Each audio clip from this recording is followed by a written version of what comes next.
Republican rats leave the Trumpian Titanic. Growing concern is gripping the Republican Party hierarchy that November 3rd will be a resounding victory for Joe Biden.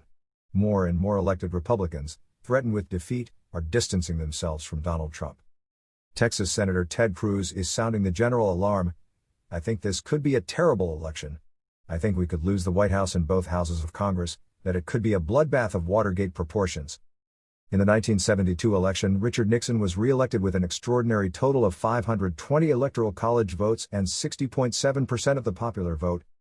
Following the Watergate scandal and his resignation, Jimmy Carter, in 1976, was elected president with 297 Electoral College votes and 50.1% of the popular vote. McConnell very critical. Even Mitch McConnell, the Republican majority leader in the Senate, is boycotting the White House over Trump's flippant attitude to the coronavirus.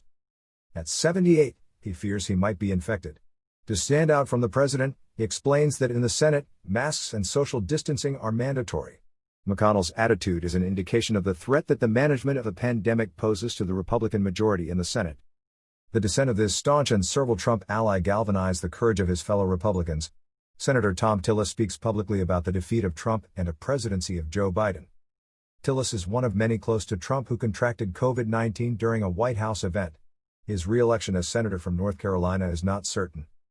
In Arizona, Republican Senator Martha McSally, who lags far behind former NASA astronaut Mark Kelly, attacks Trump for his repeated ignominious comments about his predecessor, the late John McCain.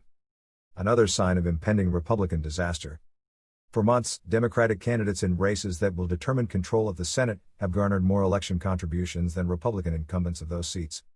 Democrat Jamie Harrison, an African-American running against star Senator Lindsey Graham of South Carolina, raised a whopping $57 million in the third quarter of 2020, the highest quarterly fundraiser of candidates in the Senate throughout the history of the United States. This is more than double what Graham has amassed in the previous 6 quarters combined. According to a recent poll, Harrison is currently ahead of Graham by 1 percentage point in the Senate race.